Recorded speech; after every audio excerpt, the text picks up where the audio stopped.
Berikutnya perkenan Bapak Presiden untuk membuka dan memimpin sidang Kabinet Paripurna. Kepada Bapak Presiden kami persilakan.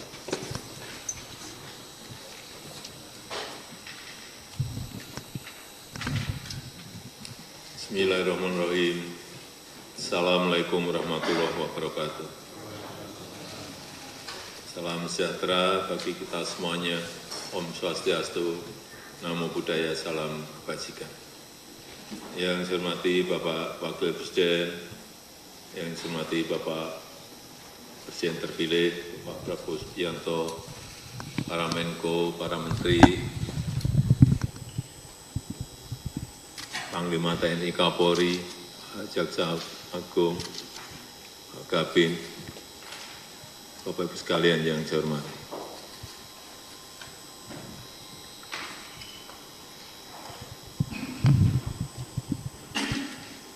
Puji dan syukur kita panjatkan kehadirat Allah Subhanahu wa Ta'ala. Pada pagi hari ini kita bisa melakukan sidang paripurna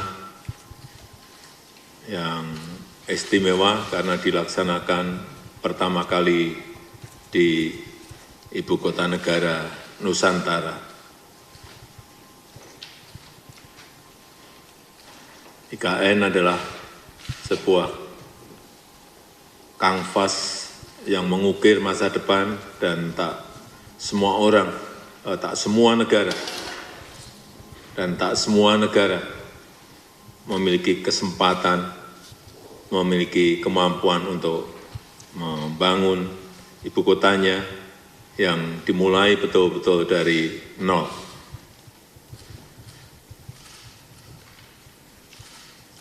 Nusantara dibangun dengan konsep Forest City, kota hutan, kota yang penuh dengan hijauan, bukan kota beton atau bukan kota kaca. Juga Smart City, kota yang ditopang dengan teknologi dalam setiap aktivitas kotanya, dan juga livable city, kota yang nyaman ditinggali. Dan kita merasakan pagi tadi betapa sangat sejuk, dingin, dan segar pada pagi hari ini karena air quality index-nya memang sangat rendah sekali, yaitu di angka 6. Pada maksimalnya di angka 50. Dan hampir banyak kota sekarang ini sudah di atas 50. Kepindahan ke Ibu Kota Nusantara ini juga sudah sering saya sampaikan, bukan pindah fisiknya yang penting, tetapi pindah pola pikir kita, pindah mindset kita, pindah pola kerja kita, bisa bekerja dari mana saja, juga pindah mobilitasnya, karena mobilitas di Ibu Kota Nusantara semuanya memakai kendaraan listrik, dan juga energinya memakai energi hijau. Bangunannya pun juga bangunan di sini semuanya diarahkan ke green building, dan aksesibilitasnya juga diprioritaskan untuk pejalan kaki dan yang naik sepeda. Ekonomi yang akan dikembangkan di Ibu Kota Nusantara juga ekonomi hijau, ekonomi digital yang akan mengiringi pemerintahan di Ibu Kota Nusantara. Ekonomi, sekali lagi, ekonomi hijau, ekonomi digital, data center, financial center, dan yang lain-lainnya.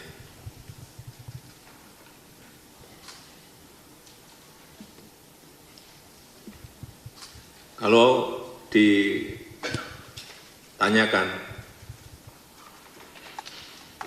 keuntungannya apa yang didapatkan oleh masyarakat di Kalimantan, khususnya Kalimantan Timur. Saya kira ini akan mendorong pertumbuhan ekonomi di Provinsi Kalimantan Timur, khususnya Balikpapan, lebih khusus lagi Kabupaten Pasir Penajam Utara. Dan kalau kita tahu, salah satu alasan kenapa ibu kota pindah, karena kita ingin pemerataan. Karena kita tahu 58% GDP ekonomi itu ada di Jawa, sehingga kita ingin memeratakan untuk juga luar Jawa mendapatkan perputaran ekonominya.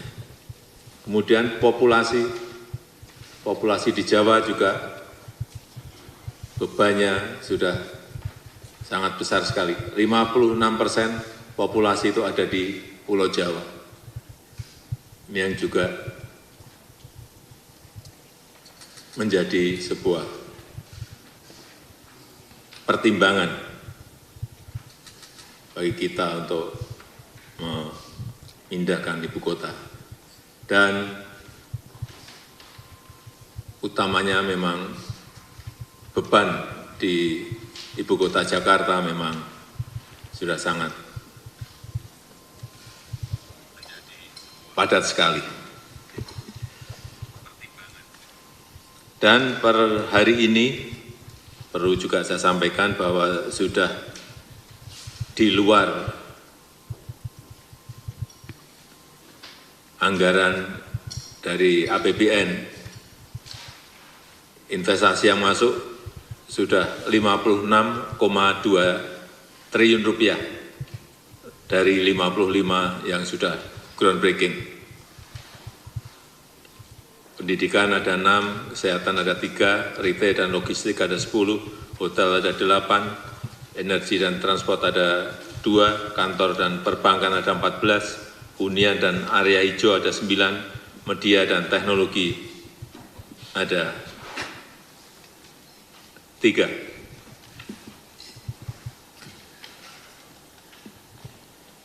Yang kedua yang ingin saya sampaikan pada sidang paripurna pada pagi hari ini yang berkaitan dengan PMI, Purchasing Manager Index, yang kita tahu setelah ekspansif selama 34 bulan berturut-turut,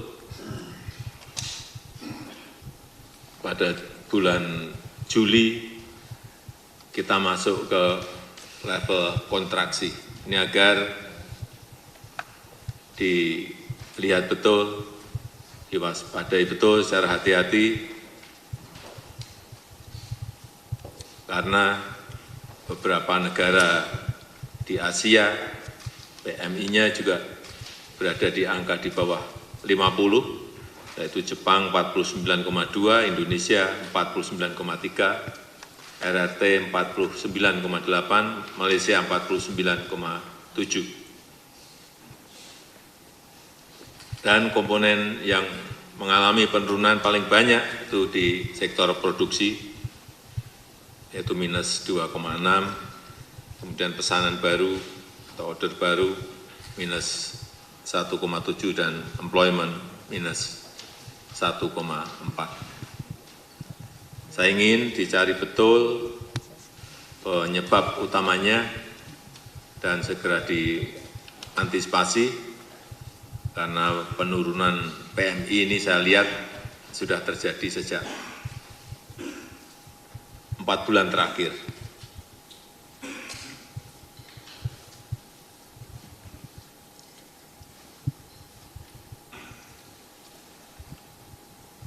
Betul-betul dilihat kenapa permintaan domestik melemah. Bisa karena beban impor bahan baku yang tinggi karena fluktuasi rupiah, atau adanya juga serangan produk-produk impor yang masuk ke negara kita. Sehingga penting belanja produk lokal, sekali lagi saya tekankan, kemudian penggunaan bahan baku lokal, dan juga perlindungan terhadap industri di dalam negeri kita.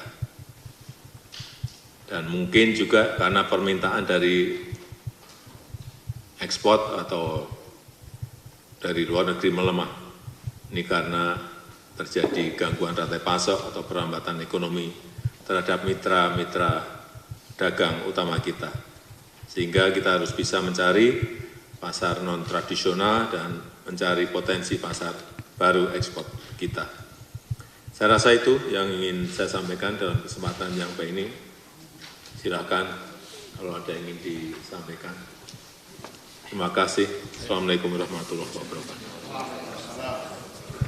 Mohon teman-teman media bisa meninggalkan ruangan. Terima kasih. Dan yang tidak